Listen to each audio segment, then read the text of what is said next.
I have studied every popular and relevant YouTuber and streamer over the past 5 years. Today I will show you the most important strategies and patterns that I have discovered that every creator uses. MrBeast is arguably the best creator that may ever live. He's constantly evolving and one-upping himself, grinding to do whatever it takes to make the best video possible. MrBeast is the prime example that anything you could ever want when it comes to analytics is to make the best video ever.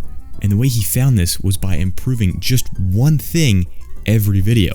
Many people get stuck over the algorithm when the algorithm is just the audience. So instead of finding ways to game the system, just spend a bit more learning human psychology. The thing that got him to fly past 200 million subs versus barely getting to 100 mil was adding dubbed languages to each video, basically 10xing his views by almost doing nothing. PewDiePie was the top YouTuber before MrBeast. Back when he saw his growth, the platform was completely different. The community he crafted was the most pure and loving and wanted PewDiePie to become the best creator to ensure he would stay at the top when it seemed he wouldn't. He rose during the gaming era of YouTube, where watch time was king and it was trivially easy to batch record 20-minute Minecraft Let's Plays, post once or even twice a day. He knows his accent helped a little bit too, but he also acknowledges his community has helped him in so many ways. Dream was one of the fastest growing people to go from 1 million to 20 in just a couple of months, sometimes earning millions of dollars a month during his peak. Dream used well-timed uploads with social hacking, innovative ideas, and content no one had really seen before when it came to Minecraft. When someone says this and can back it up, you know what they're saying is real. Dream always had good ideas, but no audience to really push them to when he started, so he used trend jacking once he realized no one cares who you are when you start. Created videos with high watch percentage and high view duration. Dream was a master of tension. The videos started the action immediately and would build tension until Dream would wipe out all the hunters in a big payoff, and then he would do this multiple times until he won at the very end. MatPat is one of the most big brain creators on the platform and has multiple channels, each pulling tens of millions of views a week. He has become a master of idea selection for all of his channels. He knows the content produced on his channels has to meet expectations of creators and the audience, giving viewers videos they want to see like FNAF, but also content he wants to make like new upcoming games or ARGs. This prevents the creator from being pigeonholed into making the same video over and over again until the creator burns out. This is why variety channels don't really work, because the audience is split between too many aspects of a channel, and why MatPat has different channels instead of just one. Every new channel he launched though had multiple videos posted at once, because you can't really create any good session time or something for people to latch onto with just one video on a brand new channel. Markiplier exploded onto the scene years ago when Let's Plays dominated YouTube, and now his channel has almost 21 billion views. Markiplier jumped onto so many popular game series like Five Nights at Freddy's. He is a true definition of filling content scarcity and even being the most memeable creator. MKBHD, or Marques Brownlee, is the most well-known tech YouTuber there is. If you want to know if you should buy any tech-related thing ever, he's the man.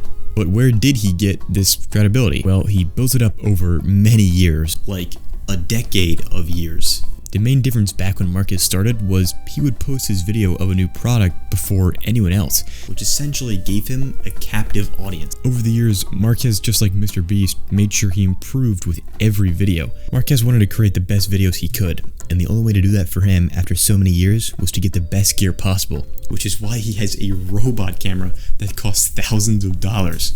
All you have to do is not buy a robot camera, but convince the viewer of the highest quality video possible while keeping the lowest budget setup. During his peak, Neistat was getting more views than many well-known news stations combined. In 2016, the algorithm pushed channels that had created a quick returning viewer base, or daily uploads. Neistat uploaded daily vlogs with storytelling like this. People sympathize with Casey so well, his compelling storytelling and camera shots that were almost more satisfying than anything. Neistat's camera placements and static style created a vlog that is extremely captivating. Ludwig was at one point the most subbed to streamer on the internet. He always put himself into situations where he constantly had a chance for his audience to grow exponentially. Things like Among Us, PogChamps, and the Subathon all created opportunities for him to get in front of as many different audiences and viewers as possible. He was one of the first people to realize that if a platform didn't have great discoverability, you could use other platforms to your advantage.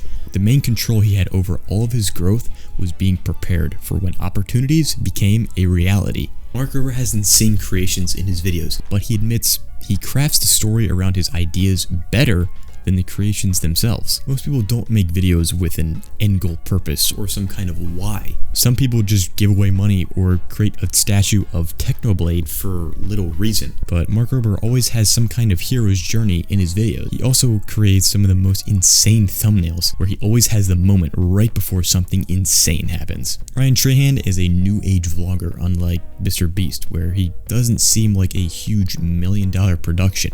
It's just him with a camera person and his editor, which is extremely relatable. Ryan has amazing ideas that other people just don't really do, and his style is a cross of Emma Chamberlain and MrBeast. He's high-paced, yet relaxing. There's a chance you heard Tommyinnit's name thrown around. He is the king of subtitles, and it's no wonder why, because he has over 10 million subscribers. The main advice I think about when it comes to Tommyinnit is this. Look what the people who you want to be like are doing. Think, why are they doing that?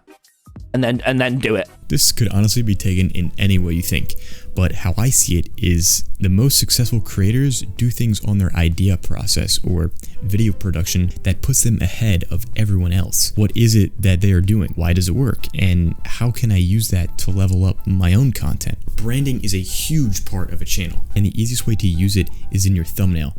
Because when people see your video pop up on their recommended, before they even have time to scroll past, they already know it's your video before they even see what it's about. Wilbur Soot was one of the main people behind the Dream SMP. He admits all of his success is luck. From that perspective, he is very lucky. A lot. Wilbur uses creative storytelling to create some of the most compelling Minecraft stories anyone could have ever made.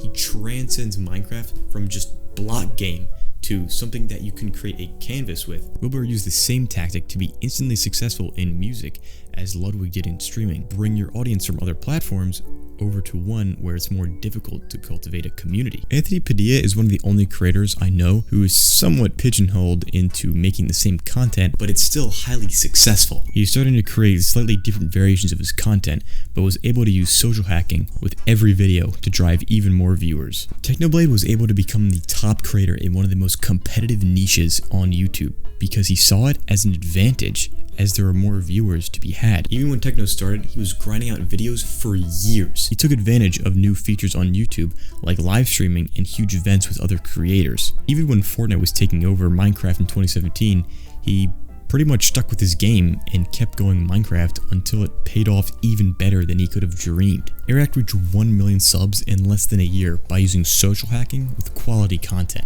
He didn't just collab with other creators because most of the time the creators didn't realize they were collaborating with Airrack at all. Able to use the amount of attention around people like Logan Paul or David Dobrik to his own ability, massively leveraging the amount of viewers he could get. Rainbolt is the creator many people strive to become.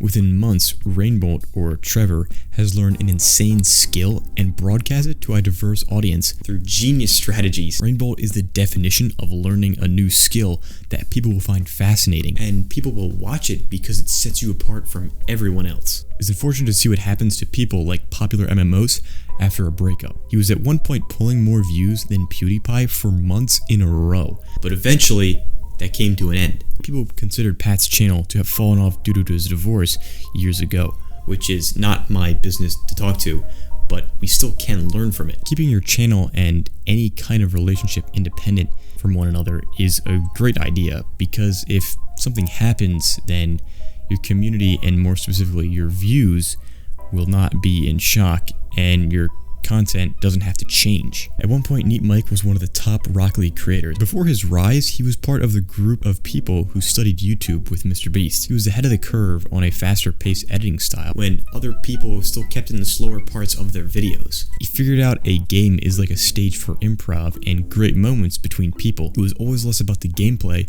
and more about the synergy between the people in the video. Veritasium is a science channel that rivals Mark Rober for the title of top science channel. However, their pacing is relatively slow compared to other successful channels at their same level. Veritasium has some of the most intriguing thumbnails and titles on YouTube, If you scroll past a Veritasium thumbnail, you'll constantly be questioning what happens in the video. Most people respect a creator with interesting and educational content, which is why Veritasium has almost 15 million subscribers with 2 billion views.